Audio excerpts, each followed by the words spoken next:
بحثا دەست پێ کردەمە بەحسا کۆمەڵەیە کلتوریە کوردی لە ژنێفێ لە پایتەختە سوێسرای کرد و کاچاوە لەوەر ڕێبوان تێداین و زمانی کوردی ji بووی zarokên wî welatî rêk bêxin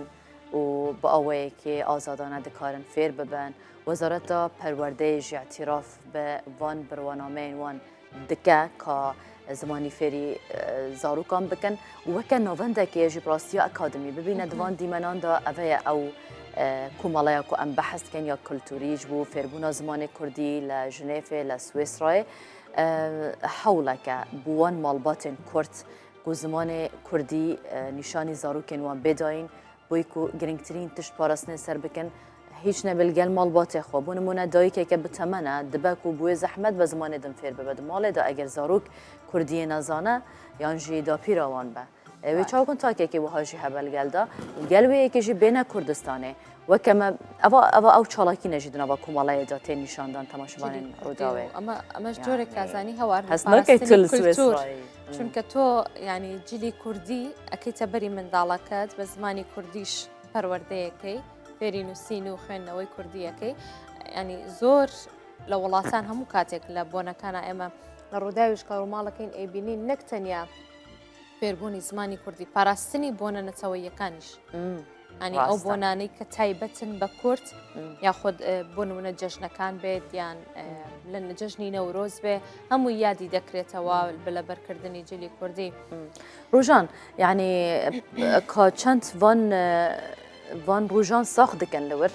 tevî fêrbûna zimanê Kurdî û ev komaleya zêdetir karê wê çi ye hejmara van qutabiyan çendin hemî jî Kurdin ji xêzanên Kurdin eva gelek pirsin em ê ji berez Ezîz Kalû serokê komeleya kultûriya Kurdî li Jinêfê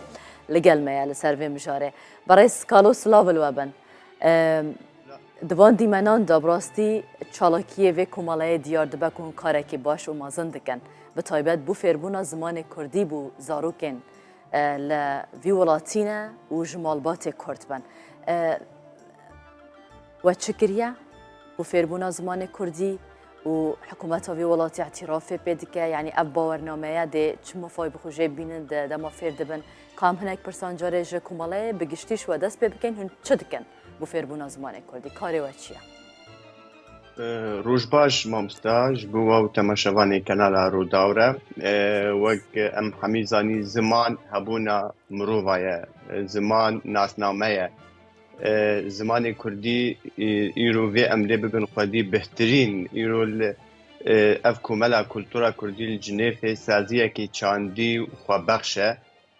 hewl di çanda Kurdî pêş bêxe li Jinêfê de komelek serbixwe ye komelekî dûrî olên dînî û siyasî ye armancê wê yekem bilavkirina kulturê Kurdî ye wek zimanê Kurdî em zaroka fêr bikin ev gelekî giring e vê de ev komel temenê wê 7 sal e 2017 me vekir 2017 de ew komel me vekir destpêkê zarok pir çêbî ji temenê 6 salî heta 6 salî heta 16 salî bî zarok wî çaxî giha heta 36 zaroka pir zarok çêbî û zehmetî jî destpêkê hebî em piştî 2012 ez gihame vê de Jinêfê ew piştî wa 4 salan me têkelî gel hikûmeta Swêsî kir û em komelekî vekin wek dibistanekî zarokê xwe fêrî çanda xwe Kurdî bikin wek ziman û çand û çîrok û kursên Kurdî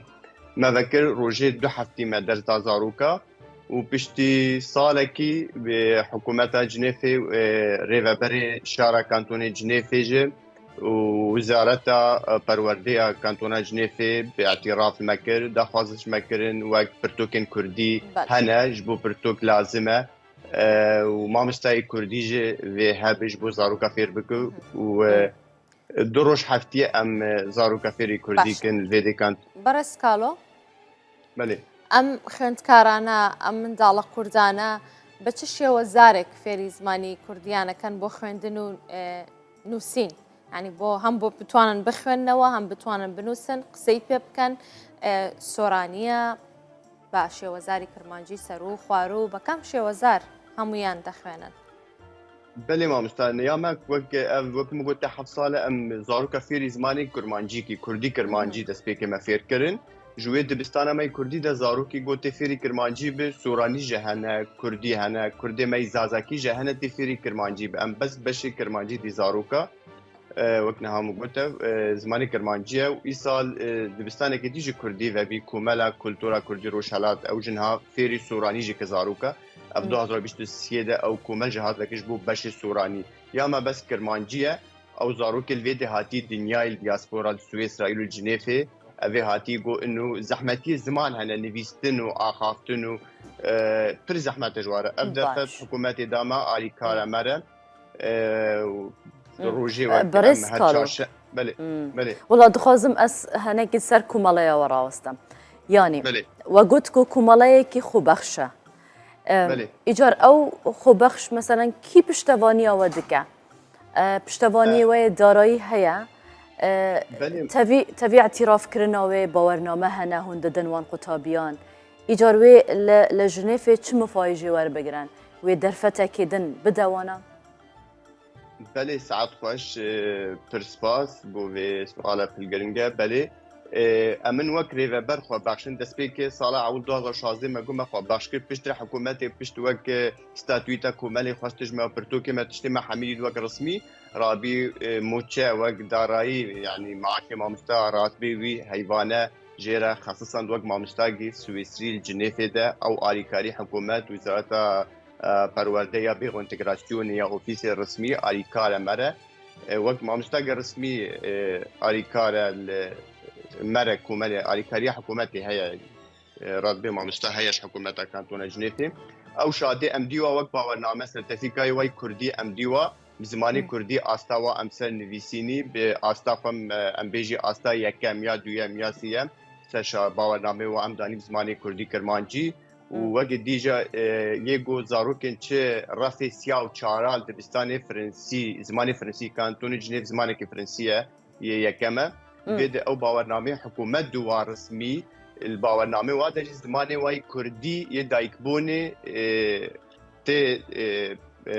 نویساندن باورنامه وای فرنسی دجه زمان فرنسی انو آستاوی کردی چاویا آستاوی امبیجی باشه پر باشه ولی نویستنه و آخافتنه دجه او باورنامه حکومت جدوا باورنامه رسمینه اوفیسیالنش حکومت جنیفیجه او زاروکی گو 86 سالی امبیجی حتی گهت 12 سالی جه امبیجی به رفع دودا فیا و چارا و پینجا جه و باورنامه رسمی ده حکومتی دجه تی قید کرن تی تسجیل کرن بله برس کالو چه گرفتێک یعنی ئێوە پرۆسەکەتان دەست پێ کردووە بەڵام هیچ گرفتێک لە بەردەم ئێوە هەیە بە تایبەتی لە دابینکردنی مامۆستادا هیچ کێشەیەکتان هەیە؟ تو کێشەیە مەگەر مامۆستانینە ینی پرۆژێ خوا باشە دەرسێ کوردی دزاروکە وەک ئەم ژغەیری زمانجە تشتێن دیژی وەک فەستیڤالا و چالاکی پر هەنە لەبێتە جنێفێدە بەری دەمەکی زانینگەها جنێفێدە مەزاروکێ خوا و تەمبۆرا کوردی و جلگ و بەرگی کوردی ژل وێری دەزانینگەی دەمە دیار کرد وەکە کورد وەک خواردنا کوردی و ئالا کوردستانی و گەل لۆگا کومەلا کولتورا کوردی جنێفێژە مەدا ینی هەر چالاکی تێچێکردنژە ئەم ئالیکارن نەش بۆ زمان تنێژە ئەم بێژی جلگ و بەرگی کوردیژە مرۆڤ دناسکردن چانداپای کوردی خواردنا کوردی کلتور کردی کلتورێکی زەنگینە زمانی کوردی زمانێکی زەنگینە بیان بهتر لێ خودی دەرکەوی ئیرۆ دیاسپۆرا کورد نزباوی پر چێ بیال دیاسپۆراش دەربەدە ئیجار ئەو هژمارە زێدەیە ماڵباتێ کوردان بەرەس علی عزیز کالۆ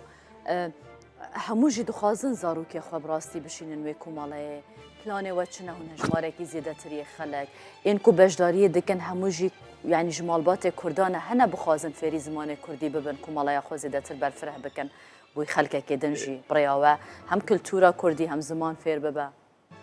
Belê saet xweş gelek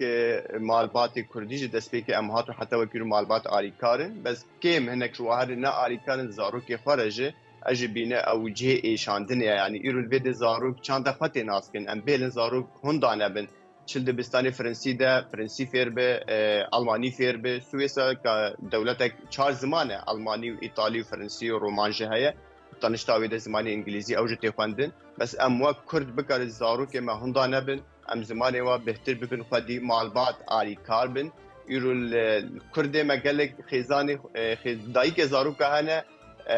Almanin Fransî ne Erece hene ودایک عربه و زاروک کرده باوی کرده افجی زحمتی هل زاروک را چی بواری زمان دواری آخافتنی ده ایرو دورا ما مستال دبستان کردی به هل چاوت چند خواب بخوادی زمان خواب بکار فیر ببی زمان خواب بنویسین بکردیجه و آخافتن و نویسن تیده زنگین ببیش برسه بونه که مفاکره درباره بونیان داجی بکن بونمونه نوروزن بونین کو ین کردانن هون ساخت دکن لور اف چالاکیانه دنوا يعني لقل برايفاتشونا بروسيا فير بونا زمان كردي هيا بله اوجه هيا هر سال نوروز وقت ام بیرانی بیشتر که نوروز جه ام زاروکا جه آماده کن جبو جلگو برگه وای کردی لوا بکن زمانی خوی کردی و دیلانا کردی جوا فیر کن چاوا پجدار ببن بله باش برس کالو ام کۆمەڵەیی کە ئێوە ئێستا هەتانە لەوێ کارتان بۆ کردووە کە هەموو دایک و باوک و خێزانێکی کورد لە نێو سویسرا ئەم کۆمەڵەیە بناسن بۆی کە ڕەنگە ئێستا هەندێک کەس هەبن لە ڕێگەی ڕووداوە بزانن کۆمەڵەیەکی وا هەیە چۆن پەیوەندیتان پێوە بکەن نافچین بله سپاس بو کنارا رو داوجش بو او در پدامه ام کوملا خو دیار بکن وک ارمانجی خو دیار کن ام زمانی کردی دبستان اف 7 ساله وکری الجنیفه ده و کوملک فرمی رسمی الحکومت الجنیفه ده هيا البيغ انتجراسيون ده دیاره و سیت مجه هيا سر انترنت هيا جه و قال وزارتا پرورده حکومت الجنیفه جه کار قید بکن کار انتکلی مره بکن جمعه تليفوني هيا سيتي كومالي هيا هاولدن بهتر نها ايرو ام جاهزيه خاكن جبو حفتيا وري 21 روجا 21